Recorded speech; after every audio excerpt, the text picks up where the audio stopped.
everyone, we are continuing to do Module 5, Lesson 38, where we are multiplying a mixed number with a whole number. Multiplying. One example of that could be the whole number 5 times the mixed number of 3 1/5. Keep in mind that this sentence is essentially saying that we are making 5 groups or 5 units of 3 1/5.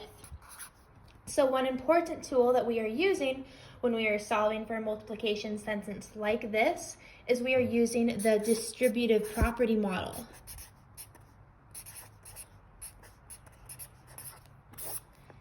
This distributive property model is essential and will help you be able to break down and see exactly what you need to multiply in order to find the product of these types of multiplication sentences. So let's continue to practice this today as we move on.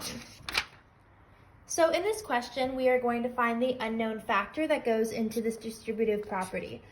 What I want you to do is pause this video and write down what we already have and what clues we have for this distributive property. And when you are ready to resume, just press play again. So once you have resumed, you see that we have the multiplication sentence of 3 times 6 1/3. We want to make sure that we are breaking apart our mixed number of 6 1/3 so we can multiply it by that factor of 3. So keep in mind that 3 is going to be multiplied not only with 6, but with 1/3, because we are making 3 groups of that mixed number, or 3 units of that mixed number. So what number, I kind of gave you the details of that already, what number do you think is going to go in each of these brackets? Yes, our whole number or our factor of 3, because that factor of 3 is being multiplied not only with 6, but with 1/3. And we can see that in both or all of my arrows here, that this will help you use distributive property correctly in order to find the product of this multiplication sentence. So again, in this sentence, we are using the distributive property to show how 5 times 6 2/3 can be broken down into 2 parts. We are breaking down that mixed number. So take a moment to write down this question and pause this video as you are writing this down. We are writing down this mixed number. We are breaking it apart into 2 pieces so we can find the product for both. Separate parts and then add those together to get our final product.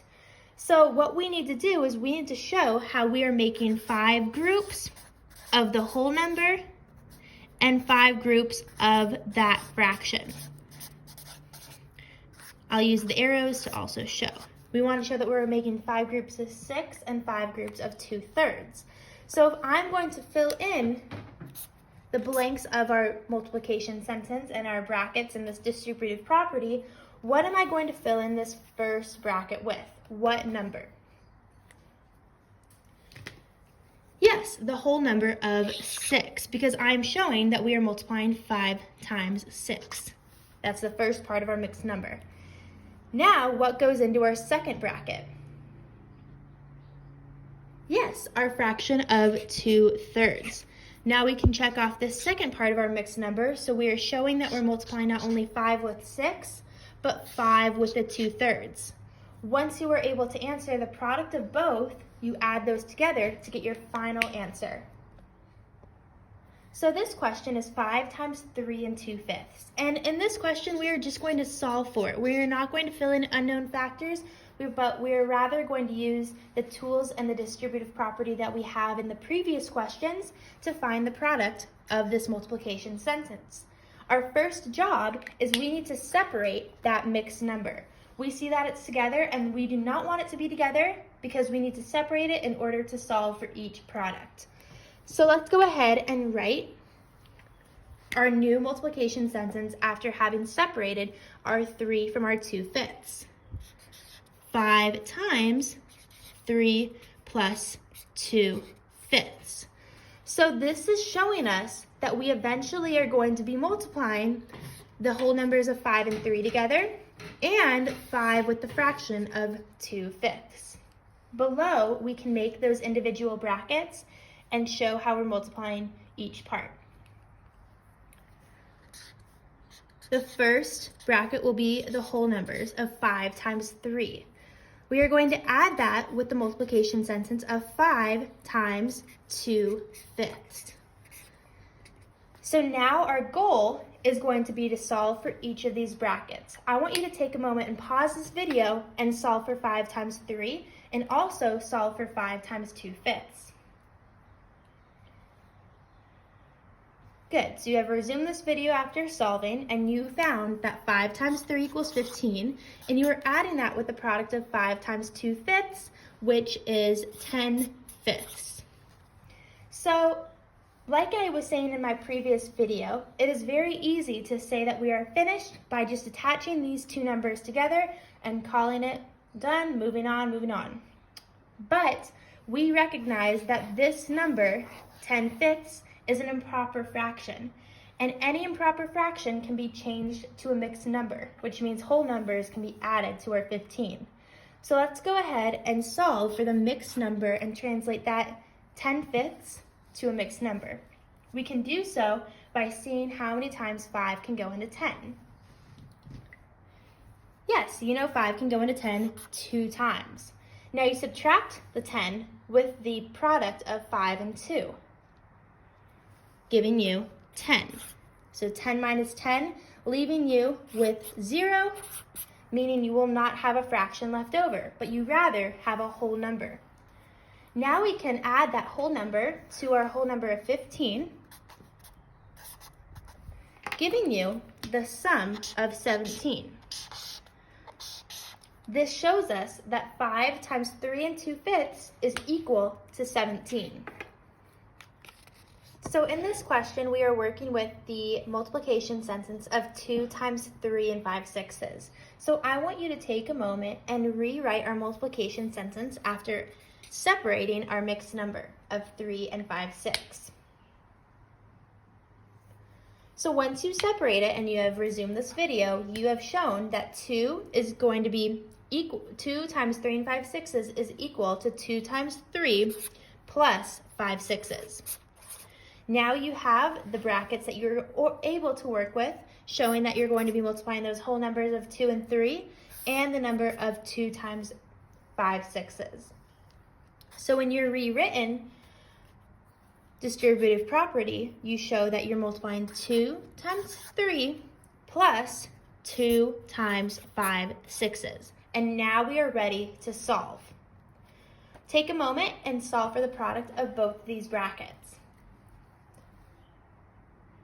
After you've paused this video and solved, you have resumed it and shown me that 2 times 3 is equal to 6 and 2 times 5/6 is equal to 10/6. Now, like our previous question and our previous lesson, we need to change 10/6 to a mixed number. So let's do that. How many times can 6 go into 10? Good, it can go into it 1 time. Our product of 1 times 6 gives us 6, so let's subtract that, giving us our difference. 10 minus 6 leaves us with 4, so we have the remainder of 4/6. Now we can show how we would attach that one whole to the 6 and then add the 4/6 to that whole number. 1 plus 6 gives us 7, and we attach the fraction of 4/6, showing us that 2 times 3 and 5/6 is equal to 7 and 4/6. Now, I know if you use standard algorithm, or if you just looked at, not necessarily standard algorithm, but if you just looked at this multiplication sentence and did it mentally, you might think that 2 times 3 is equal to 6, and then you just attach that 5/6, giving you 6 and 5/6.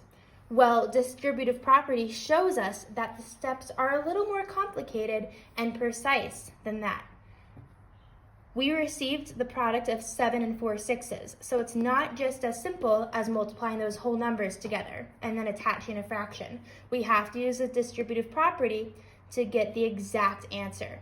So continuing to use the distributive property is very important in these lessons. Let's try one more. This last question, we are multiplying 7 times 2 and 9/13. So let's rewrite this, having separated our mixed number into 2 parts. we know that 7 times 2 and 9/13 is going to be the same as writing 7 times 2 plus 9/13. Now that you have separated your mixed number, you can see how you're multiplying those whole numbers of 7 and 2 together, plus the whole number of 7 and the fraction of 9/13. So take a moment and rewrite those two brackets that you will be using when you solve for the product.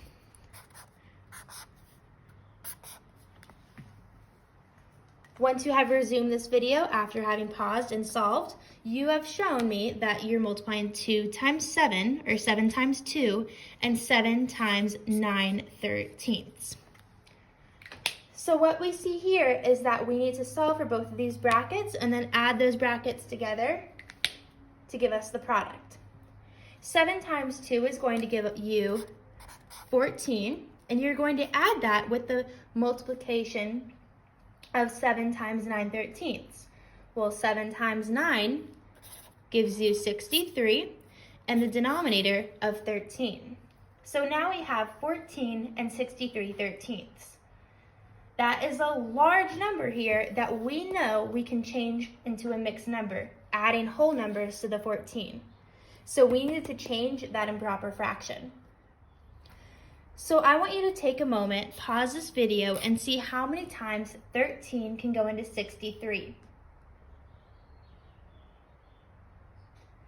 Good. 13 go into 63 4 times, giving you the product of 52. 4 times 13 equals 52. So now what you need to do is you need to subtract 63 minus 52 in order to solve for the remainder fraction. So take a moment, pause this video, and solve for that remainder. Once you have resumed this video, that's showing me that you have solved for the difference between 63 minus 52, which you found out to be 11, leaving you with the fraction 11/13. Now we're able to add these whole numbers together and attach it with that remaining fraction. 14 plus 4 gives you 18, and you have the fraction of 11/13. Showing us that 7 times 2 and 9/13 gives you the product of 18 and 11/13. Now again, like our previous question, if you were to try to solve this just by looking at our multiplication sentence, you might say that 7 times 2 equals 14, and then you just attach that 9 and 13. But that is not the case when we use distributive property, because we are not only multiplying the 7 and the 2 together, but we are multiplying the 7 and the 9/13 together. So keep in mind that the distributive property helps you visualize and see what your real product will be and the steps to solve for that real product. So have a good time doing your work today, and I'm looking forward to our Zoom calls later today. Bye-bye, 4th grade.